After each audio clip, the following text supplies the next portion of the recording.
an associate board member of the UK ICF, and my remit is actually to look at the promotion of team coaching in the UK. And I do that with a co-host who's called Natalie Mackery, and we work together to actually promote team coaching in the UK. Um, hope that's enough about me. I'd love to hear from everybody on the call, but it's really difficult to do that, obviously. So it may be nice just to put in chat who is actually on the call today. It may be just in terms of, are you already an executive coach? Are you a team coach? Are you interested in team coaching? Are you an expert and you've done 4 PhDs in team coaching? Whatever. Be lovely just to get some idea of who's on the call today. I'll give you a couple of minutes to put that in the chat. Oh, we've still got the interference on the line, unfortunately. I think it is, Sarah. Every time the noise comes up, we have a lovely picture of you. So I don't know whether it is you or not. Sorry to blame you.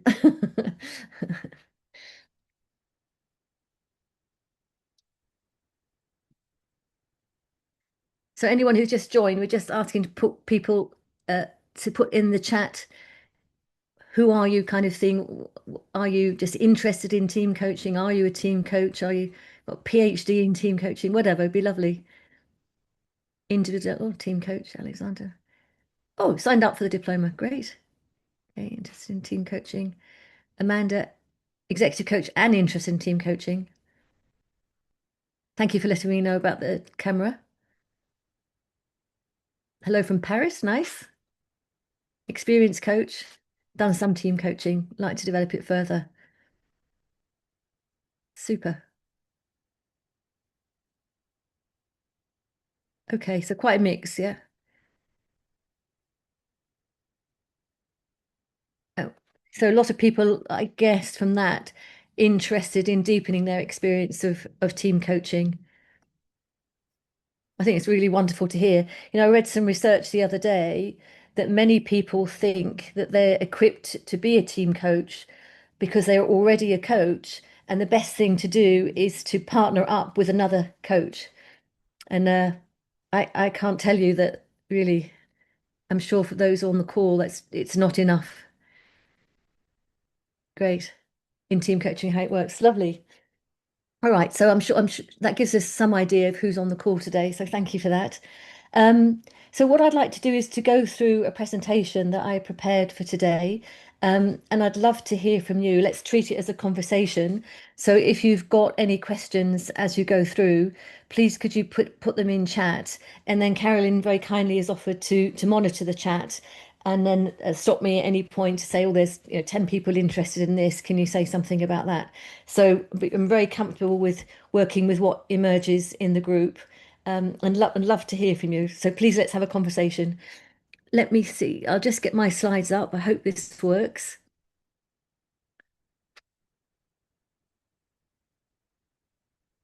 So I hope you can see that.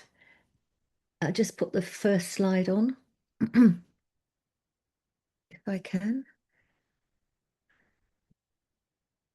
For some reason, I just have to move all the pictures. 1 second.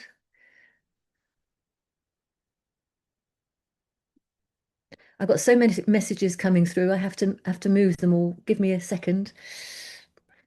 I can't seem to get my toolbar up for some reason. Okay, let me just talk amongst yourselves. Give me a second. I don't understand why I can't show it to you. Can you all see the slide anyway? Everyone's nodding. Okay. Is that big enough? Because I'm struggling to get my toolbar up for some reason. Can you nod? Is it big enough? Yeah, great. All right. So a frame for our conversation today is my thoughts were as follows. We have a market that's been really increasing in the area of team coaching. It's not the fastest area of maturity. We see a lot of movement, obviously, in AI, but it's pretty fast in terms of how it's evolving in the marketplace. And for me, that comes then with some choices and some nuance and responsibility about finding out more about team coaching and really being at the top of our game. So today, as I said, is about sharing a reflective comparison from my experience of team coaching. And as I mentioned right at the beginning of the call, I'm very grateful to Caroline and Holt Ashridge for giving me this opportunity because it did really help me to reflect and learn or relearn, in a sense, about some of the differences and the benefits of what I've done. What I would say, although I am a board member or an associate board member of the UK ICF, what I'm sharing here is a personal view. But it can't but be a reflection, I think, of some of the lenses I have gained from the ICF. So I wouldn't see these as right and wrong answers. Please, I invite you to listen today with some curiosity, if you like, about what the differences might be and what the benefits might be for you of following different paths. So my story, I think, just a very quick summary of my story from executive coach to team coaching. I was very fortunate, I think, in the just the beginning of this century. It sounds ages ago if I say it that way, but around 2002, 2003, I did one of the first courses that was run by, or actually accredited by the ICF, I should say. And I'd been doing coaching before that, probably in a very awkward way, I would say, not terribly professional, but nevertheless, I did have some success. And what I gained, I think, from the course was that I gained some structure, if you like, the clarity, process, competence. But also, I think I was very aware that it was really influenced by my sort of linear thinking, these deterministic models, if you like. And I have to say, I think I had a very fixed view of my own identity. But I got some professional grounding from it. So I learned about the ICF ethics, competencies. I think there were 11 at that stage, and some standards. And what was very new to me at that stage, I'm almost ashamed to say, is contracting. So that's something I really learned through my early days. At that same time, I was also doing lots of work in terms of team development, mostly in terms of what we would now call team building or team facilitation. And then I evolved, I think, much more on the team coaching side because that was really my interest. But what I noticed, although I was, if you like, working towards, if you like, different modalities of team development, building or facilitation or even team consulting, I always felt that it was me that was at the center of attention. I also worked with my life and business partner, and we felt the same. It was almost like we were there as entertainment, as we used to call it. And a good team session was whether we were good enough, in a sense, for the audience of the team. And I continued to learn, I think, through that process. And I came to be a little bit frustrated, I think, about the sustainability of what we were doing and very much the ownership. I thought the ownership was definitely with myself and my life partner. I had confidence, I think, to do what I was doing, and I had also the curiosity and humility to learn. I'm like sometimes I say I'm a learning machine. I absolutely love learning. But I still felt I was very much wanting to be in control and at times having the confidence to really relate to people better, have better contact and letting go of that control and ownership, but not enough. And I think I was often fueled by anxiety, and I thought that was a bad thing at the time. And I'll come back to that perhaps at the end of the presentation, but I wanted it to be different in some way. Please feel free to ask any questions, as I said, as I go along. So, in summary, I was kind of dissatisfied with the ownership and sustainability aspect of my team coaching. I was very much influenced by this whole idea of deterministic and linear thinking. I was at the center of attention. I also felt very strongly that the sponsor was the client. I didn't have any idea that as I now know, that the team is the client, or even more than that. I'll come back to that. Um, and yet I didn't have the courage yet to make a shift, despite the evidence that I saw in the marketplace that really said to me, I need to be different somehow. Perversely, I was getting great results and great client feedback. Um, and what I've learned subsequently is that what really makes a difference in what you're doing in team coaching, and I would argue also executive coaching, is if you're convinced as a team coach, you have that conviction and commitment to the orientation that you're actually working with, that makes a lot of difference. And if you want to know more about that, read Eric DeHaan's work on that. But I was really starting to ask what the system is requiring of me, not just the team or the sponsor. And I became, maybe quite a strong word, but racked by self-doubt. I was really wrestling with myself. And I continued, if you like, my self-development journey. I did a course on systemic thinking, neuroscience. I did more NLP, and also some transaction analysis. And I think, in summary, how I saw myself at that stage was pleasing, performing, and perfecting. I don't know if that is meaningful to anybody here. How I would characterize, in a sense, my coaching at this stage was is analogous to a house. So I thought I'd gain a lot from learning about the foundations, if you like, the ethics, the code of practice, that I was demonstrating, I think, a lot of the competencies of the ICF. So, if you like, I saw that as the wiring and the plumbing. And I certainly had on my journey acquired so many different tools and techniques. So I saw that as the room, if you like. But as you probably gather, my analogy there is full of structure, which is probably no surprise given that I've just shared with you my story pre-Ashridge. So I have a question for you. So if you think about your coaching, what be it albeit executive or team coaching, what does structure give you and where does it limit you? And this could be either currently in where you are as a coach or maybe even present tense. Maybe share that in a chat or even just feel free to come off mute if you would like to and share. I'll just pause there, just give you an opportunity to do that.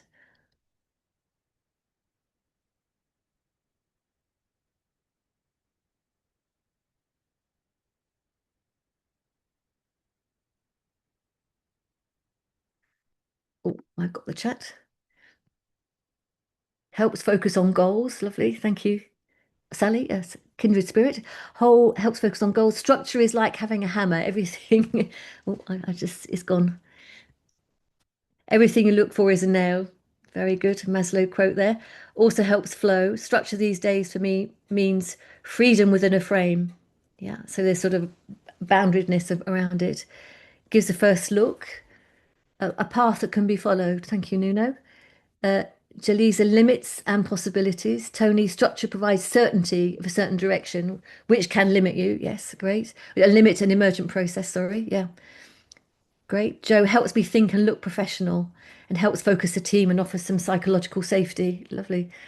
Can easily interfere with attention for what's happening in the system. Thank you, Jean Paul. Great. Lovely. So, some mixed feelings there about what structure can do for you and how it can limit you.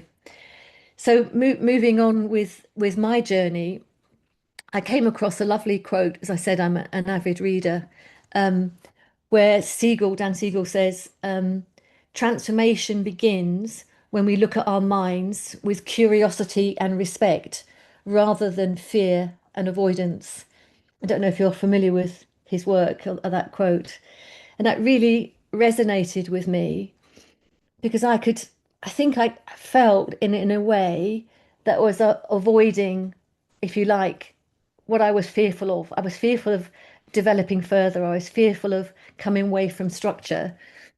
But, there's part of my philosophy in the work that I do. I hope it's all right to swear, just very mildly.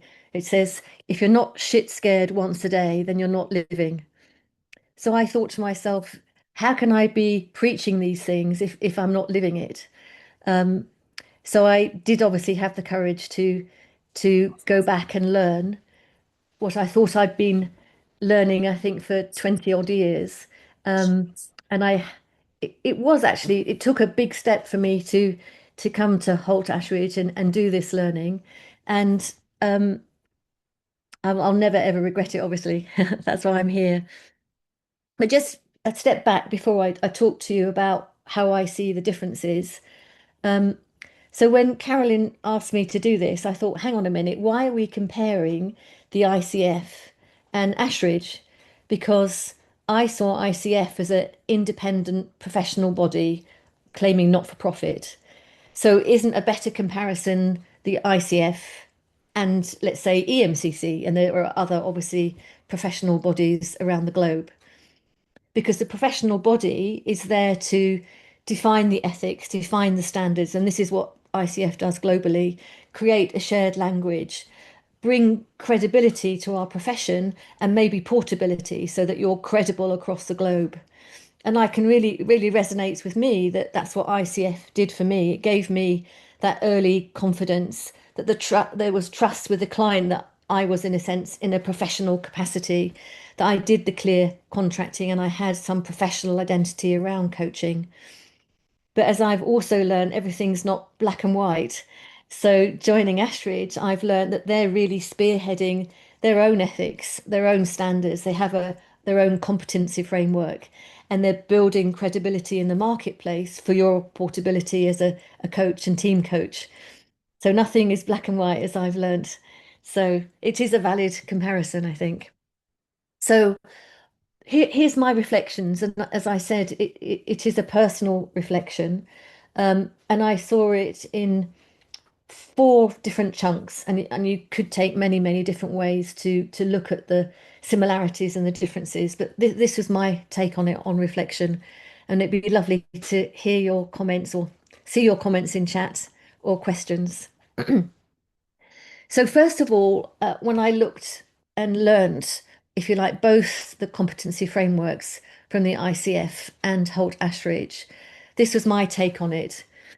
So from the ICF point of view, I think they are behavioural and observable. I think it really helped me in terms of looking at getting very clear around the roles and definitions. So I think the ICF are very clear about the different modalities of coaching, for example, and what's the difference between team coaching and team facilitation and everything else. They can be designed for assessment as well and consistency. And if you've ever seen the team coaching competencies from the ICF, they're illustrated as two parts of a sort of jigsaw puzzle. On one side, you've got the kind of executive coaching competencies, and the team coaching side, it sort of locks into that. So it's seen as an extension of the individual coaching competencies that are formed by the ICF. So then I look at the Holt Ashridge team coaching competencies and I see them as quite different. For me, they are very developmental and relational. They're focused on sense making rather than performance indicators. They're emergent rather than prescriptive. And I feel they're there for deep practitioner development, not standardization. So, what I gained from the ICF competencies is this idea, this frame of reference of what good practice could look like, in a sense. Whereas experiencing the competencies from Holt Ashridge, I felt it was much more engaging in the team coaching capacity to stay with what's happening, to stay in the moment, to stay with what emerges, if you like. So it's sort of building on the capability rather than what good practice looks like. So that was one key difference for me. The second thing was then how the team is understood. And this was really different for me. So in the ICF, and again, it's expressed in the competencies, the team is very clearly the client. So just the team is the client. And the coach works with the team as a collective entity. Yeah. And they, as I said before, they do make a very clear distinction between all the different modalities, coaching, facilitation, consulting. And there's a quite an emphasis on contracting with the team, the boundaries that we need, and the role integrity. And again, I see Holt Ashridge as being quite different because the team is a living social system. So there's much more systemic viewpoint around the team. So, and the team coach is part of that living system whilst we actually work in it. And that attention is paid much more to power, authorities, history, dynamics, the unconscious dynamics, if you like, within what's working within the system. And boundaries are explored, not just defined. So, again, another key difference for me. Not seeing any questions yet. I hope it's all clear then. All right, on to the third one then. I called it ethics, power, and responsibility. So for me, in the ICF terminology, ethics are explicit and codified. There are clear expectations about confidentiality. There is reference to how to contract with, for example, multiple stakeholders, and there's mentioning about how to deal with conflicts of interest. The ethics function as foundations. And it feels like, for me, again, a very personal view, there are kind of do's and don'ts that are explicit in that. Whereas with Holt, I felt they were more lived, relational, and contextual, that power was explored, not just neutralized or defined. It was, yeah, part of what's absolutely there and part of the dynamics. And authority is examined. Who's authorizing the team coach? Who resists? Who's marginalized? All these questions, I think, emerge. Intentions are expected and worked with. So completely different dynamic. And maybe I just give an example actually here, which I could almost laugh at myself now. I remember early in my work in team development and team coaching that I would have pre-interviews with each member of the team individually, and I would very, very explicitly say that these conversations are completely confidential, very proudly living out all the ethics that I had learned. And then I came to Holt Ashridge and I had some supervision on it. And it really opened up my mind to what I was doing because there was a suggestion to say, well, hang on a minute, wouldn't the team then think you're the spy for, in a sense, the sponsor potentially? If you're saying that everything is confidential, how do you use that in your team coaching? So I suddenly thought, no wonder I'm the center of attention because I know everything there is to know about the team. I know more about the team than the team knows. Um, so I feel almost embarrassed to share that with you, but I'm being completely honest. So it was revelationary for me to really think about, yes, it's possible to have confidential conversations, but to make explicit what will be and what won't be confidential. That if we can have a really honest conversation, that I trust that their intention is to help move the team forward, just like mine, just like the sponsors, just like the system. And then if they are going to share anything with me, that would be on the table and be shared with the team so that we all understand what the issues are rather than just me as a team coach. So that's something that I think I explore now with the teams very openly, which is a very different part of my practice, I think, since benefiting from the education with Holt Ashridge. Another one is contracting. Remember, I said perfecting and pleasing was my pre-Ashridge days. You wouldn't believe my contracting document with my team coaches. It was perfect. It was absolutely perfect. So I thought, and every time I read another book, I added a new dimension to this contract. And of course, now I've thrown it away and we have a dialogue. But I think that's another lovely example of how I work very, very differently without so much structure. Any questions so far? Or you're all okay? Good. Oh, there's some chat. Do I need to monitor that? Oh, Sally, my namesake, please. Yeah, so that around confidentiality, I'm quite interested in what you're saying there. Do you leave it open to discussion um, as to what is confidential and not confidential? And is it still contained within that group? So does the confidentiality extend to the group, but you're Ah, still oh yes, sharing very, between the very group? much so. Yeah, I was actually sorry, Sally. Thank you for clarifying. I was referring to the individual conversations. So what Yeah. used to happen, let's say. I was talking to somebody called Peter, and he would tell me about the problems with John, and but that was confidential. I would keep that confidential, which is obviously a nonsense. Okay.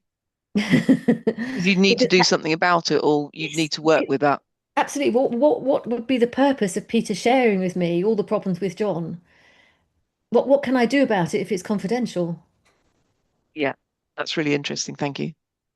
So it was great for me to I was liberated suddenly to work with a team with the issues which were on the table, rather than me having to hold all those secrets. As I said, I knew more about the team than they did, which is inappropriate. Okay, thanks. Lots more questions, but I'll leave it there. Thank Yes, you. thank you for your question. Yeah. Any others, or shall I continue? There is a question from Oh, but I think from Irene, but I think we will well have a yeah. So thanks for sharing your insight and reflection. It feels like you move on the spectrum from ICF principle to Ashridge. Do you feel you benefited from both, or still tap into both, or have you completely shifted your way of working? oh, it's a fantastic question. Was it Irene? Is it? Yes, yes, Yeah. Irene. Thank you, Irene, for your question. Can I answer it in the context of the presentation, if that's all right? Because I think I hope I'll answer it. If I haven't by the end, come back to me. But I hope I answered that question. So remember, I was talking about the four key points where I see the differences. The fourth one then was use of models, structure, and process. So no surprise, I think that the ICF competence supported, I think, some form of structured engagement for me, that even clear process phases like contract engagement, review, and learning. And I think models I felt were my home ground, my safe space, and I used them in a sense to create safety, to have a common frame of reference in a sense, and also to evoke awareness in the client, and sometimes obviously to support assessment. I'm sure many of you here have used psychometric tools as part of your work. So for me, was the strength of that approach was, I don't know, credibility, clarity, and it has been really helpful for me in my early to mid-career confidence. Then I think coming to Ashridge, there are models here in Ashridge, absolutely, that I think they're really held lightly. I think that's the phrase that often Ashridge uses themselves.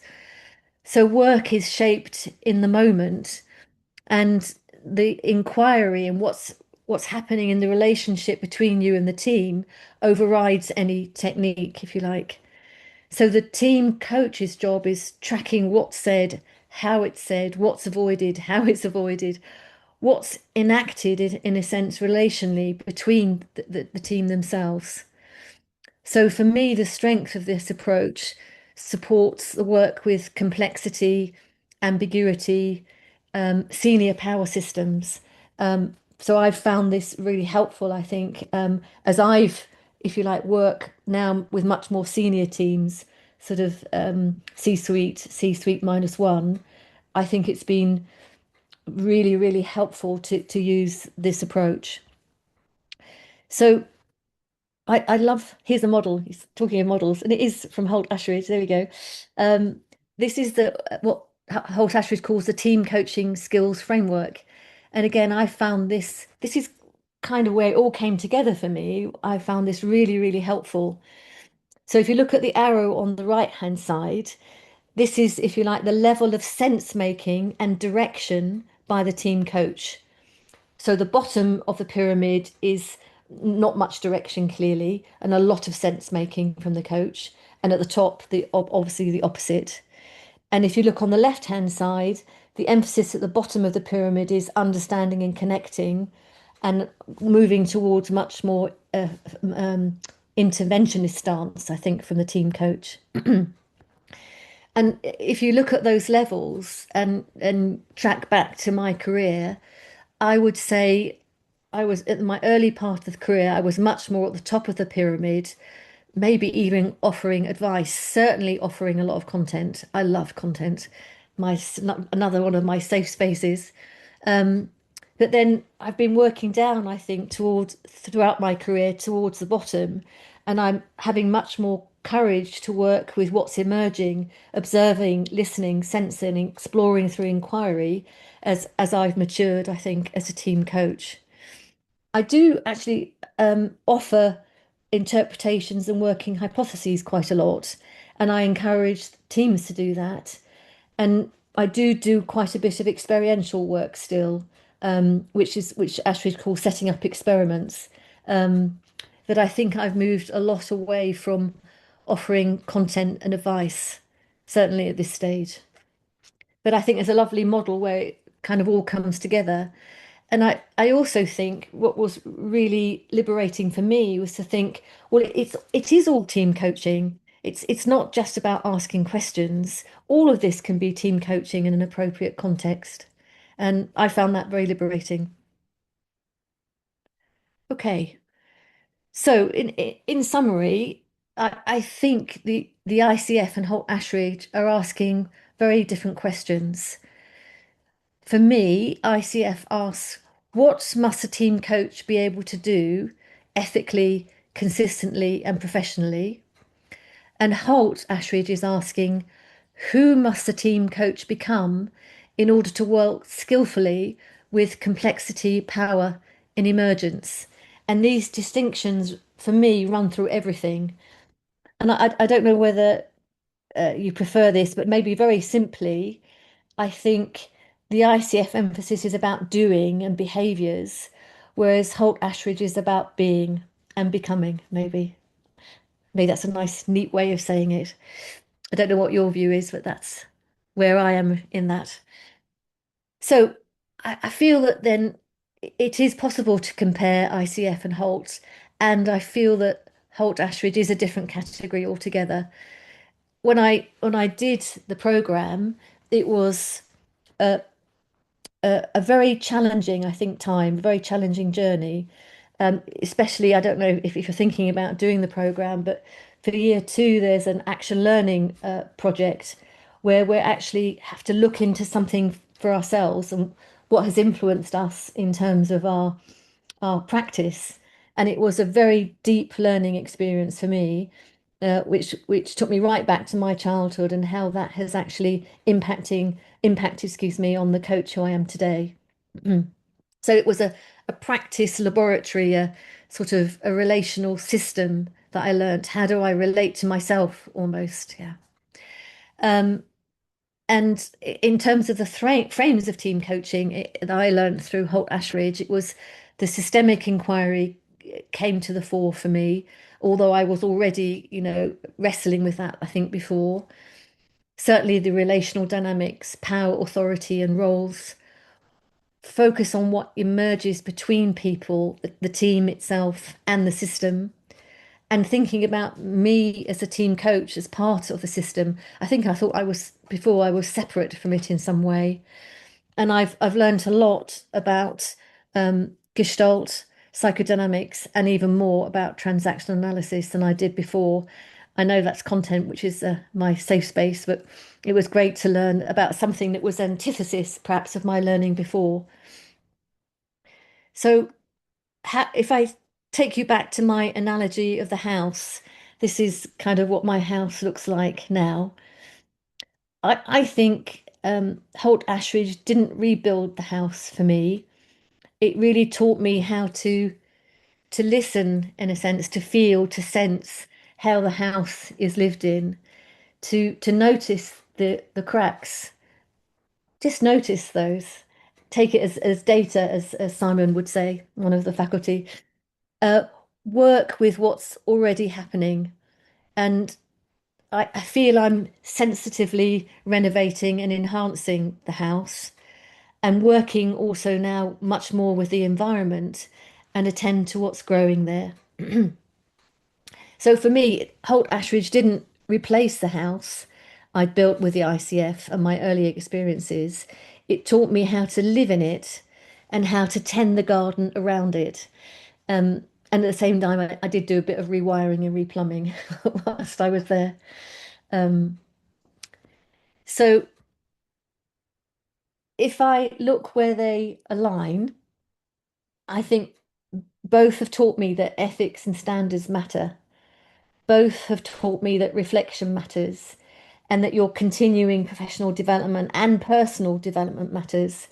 And maybe how I see them differently is from a purpose perspective, I think the ICF exists for standardization, maybe professionalization, if you like. Whereas I feel that Ashridge stands much more for transformation. The focus for the ICF, again, for me, is about developing the coach's capability. Whereas for Ashridge, I think it's about developing your intelligence of the system, so systems intelligence.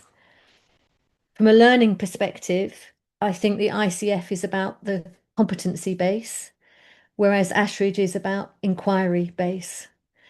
And in terms of our attitude to certainty from the ICF's perspective, I think there's something about valuing certainty by aiming to understand things more readily, whereas Ashridge is about really questioning everything, which I love. So what has that meant for me in practice? And maybe then I'll come back to Irene's question to make sure I've answered it. I think I really made a big shift away from this linear deterministic thinking, and I have a greater sense now of multi-causality, which I wrestle with, but I think that wrestling is great. I do focus more on sense making and observation. Certainly that the team system is the client, not the sponsor. I've got a stronger systemic view. And as I mentioned when I showed you the Ashridge model of team coaching, that I often start with a systemic hypothesis. I work with my life and business partner, and we often, after our initial conversations, reflect and see if we can come up with some sort of hypothesis of what's going on here, if you like, in the system. And I'm more comfortable, and I have to say more comfortable. I am not saying totally comfortable. I'm going to be totally honest. I'm more comfortable with what emerges. I'm more comfortable with complexity and ambiguity and uncertainty. And I'm still definitely work in progress, which is fine. And I'm absolutely delighted to say that the team is at the centre of the intervention. And I can honestly say that there's much, much greater ownership, which is delightful to watch. I worked with my partner on Friday at a large multinational with their product leadership team. And at the end of the workshop, there was writing on the flip charts, which was from them. And they all came up without exception and took pictures of it and were talking to each other about what they're going to do next. And I took that as a great sign of ownership and success, because that used to be me. Okay. Um, what else? I think I've developed more courage and confidence and authenticity as a team coach. And I'm more ready to show up exactly as I am. And what was really meaningful to me, I think, doing the education at Ashridge, was that my life and business partner also did it, which has become a meaningful part of our life together. And I don't think I necessarily went in with it to come out with a stronger relationship with my life partner and my business partner, but that certainly was an outcome. So, what stayed with me, and this is my last slide, and then I'd come back to Irene's question. Two things that have been very memorable for me.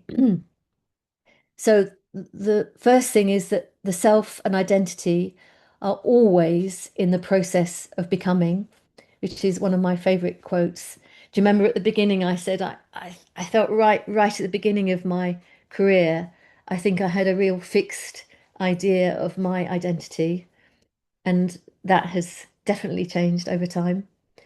And you might remember I said that I was racked with self-doubt, excuse me, and had a lot of anxiety about coaching.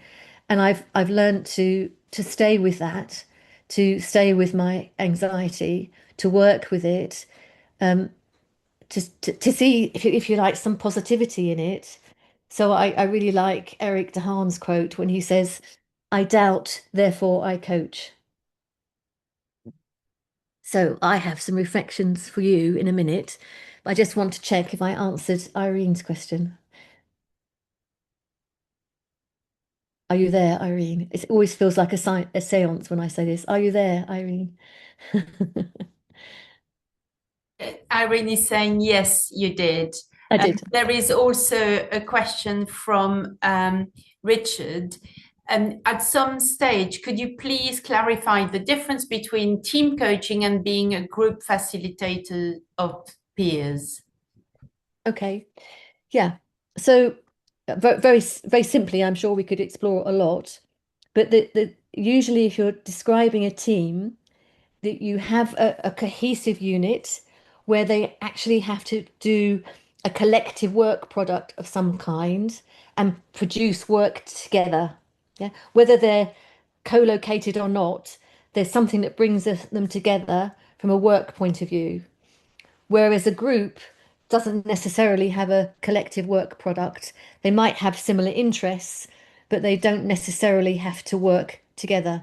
They might learn together something, but they don't necessarily have to do a collective work output. I'm sure I could say more on that, but I hope that's clear enough. I don't know who asked that. Is that okay for you? That was Richard. Richard, is that okay for you? Or do you have any sub questions from that?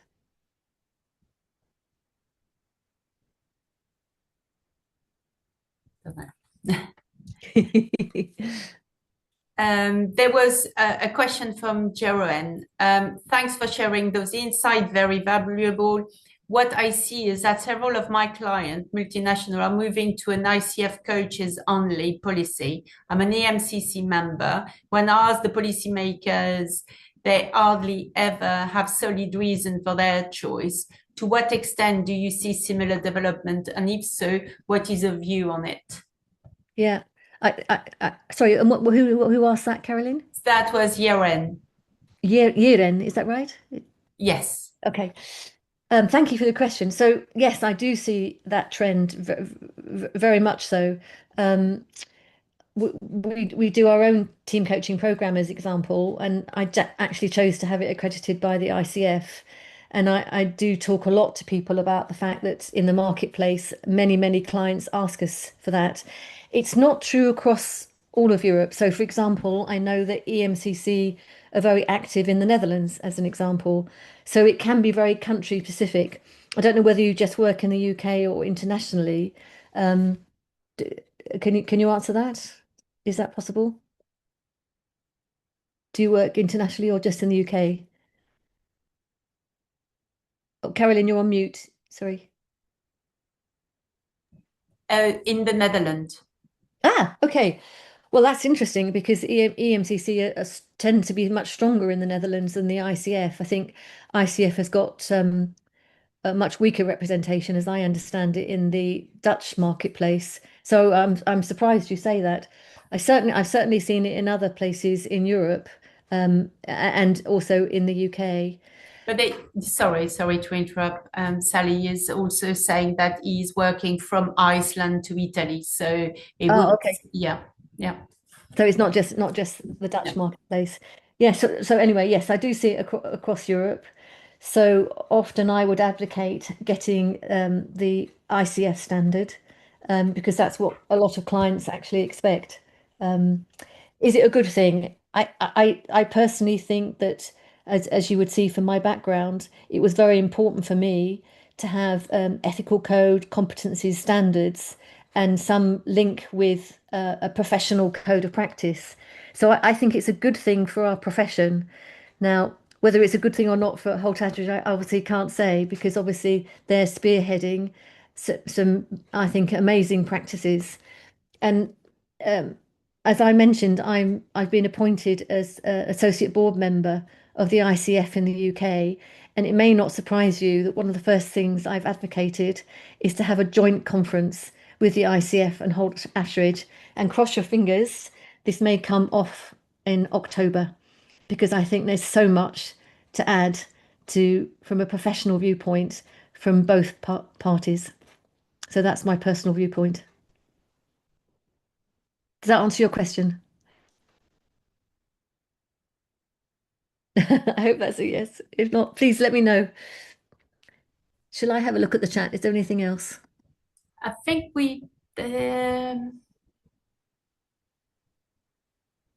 yeah, I think we are.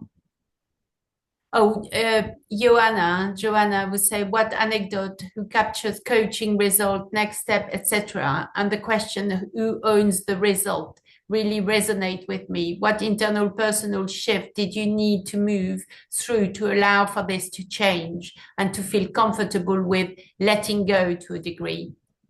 What personal thing to have to go through? Well, I think if you remember back to the earlier part of the presentation, um, it was about sustainability for me, that I knew that what I was doing wasn't sustainable. And also, it became very, very hard work. I was working extremely hard to be so entertaining. It became very tiring, actually. Um, so when I understood that there was a different way, because I was really dissatisfied with it. I worked for a company called Marks and Spencer's, who you may know, right in my early years, and they had a wonderful phrase which was called restless dissatisfaction. And I think that's exactly how I felt with my approach to team coaching. So I did it, but I felt this restless dissatisfaction. So I think that knowing and understanding and experiencing a completely different approach, um, it didn't take much for me to change. It was like pushing at an open door, really. I hope that answers your question. Hey, I've got some reflection questions then for you in our last few minutes together. So I'd love you to share, if you have, what kind of house then have you built and why? Where are the cracks and what can they teach you? And do you feel you need to renovate and why? So it'd be lovely to hear from you. So, or maybe any questions and reflections you have on this session today in our last few minutes that we have together. I'll just pause so you've got a chance to think. So please feel free to put that in chat or hand up and we'll hear from you.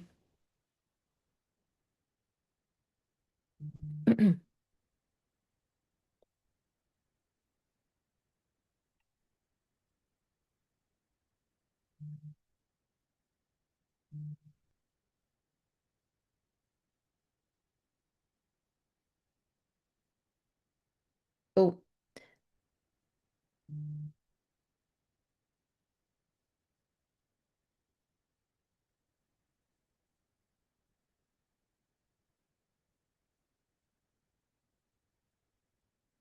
so Jan Paul says, it's quite a long question, but I said, do you feel that ICF is limiting in any way? And is EMCC different? Um, for I'm not so knowledgeable about the EMCC. I see them as a very credible institution and been to many conferences. And again, their remit is to improve the profession. So I think that's great. Um, I'd like to give you a quote from my life partner, who's a keen golfer. So I hope this helps. He said that he feels that how the all the good codes of practice, like the ICF, it's helped him to get to scratch in golf, which means you're no longer handicapped, if that makes sense. But once you become a scratch golfer and you want to really compete internationally, you need to add different things. So you need to be able to experiment with different ways of swinging and putting and everything else. So I think the professional standards at the ICF and the EMCC help you to become that great scratch golfer, and then you have the flexibility then to to become, in a sense, and keep becoming the team coach that you want to become. And that's where I think your continuing personal and professional development comes in. So I think there's room for both. I hope that answers your question, Jean Paul. Um, so Marianne says, I think I build all the time. Lovely, refining, changing, renovating, and growing, becoming more mature myself. Lovely. So you must have a lovely garden by now. That's nice. Okay. You said, shall we stop sharing? That's a nice idea. Thank you. Now I've got to find the chat in a different way. So, oh, that's Jean Paul again. So the certification bodies are more for the hygiene standard, and it depends on the programs and self-development for what you become. Yeah, I think it's, yeah, baseline could be a good description. Yeah. Matthew says, Sally, very insightful, consistent with what I've read in the book on relational team coaching. Personally, I love the thrill of ambiguity rather than the safety of rules, and this is where impact can be made. Wonderful. Very good. Sally says, very interesting session. I'm nearly completed my MBA with Holtz. I'm an ICF and associate for coaching. I work as a systemic coach and counsellor, just starting out as a group coach this week. Oh, good luck, Sally. That's great. So a group coach, not a team coach. Okay. Good luck with that. Anything else? Joanna, you say, I feel that letting go of some fixed structures and working with what emerges comes easy to me in one-to-one settings. Yeah, I found it easier too. Yes. And in team settings, that takes a lot more courage, I feel. But I definitely see the immense benefit and will try to move out of my comfort zone. I think that's great, Joanna. And one thing I think that's helped me very much is to work with a co-coach. And that obviously takes another set of learning, but certainly it's helped me being more comfortable with what emerges in a team setting. Just a little thought there. Joanna says, my house already has a lot of rooms. Lovely. Chartered occupational psychologist, chartered coaching psychologist, EMCC, ILM, organist. I'm not sure if I need to put it in the ICF plumbing, but fearful of not ticking that box by choosing Ashridge, garden, finials, character, and idiosyncrasy. Very nice. Thank you, Joanna. Great. I think that's all the comments we've said. Have I missed anything? Great. So I think we're almost there. Maybe just left for me to say thank you for allowing me, Carolyn, to share my journey. And thank you to everyone for your interest and your comments.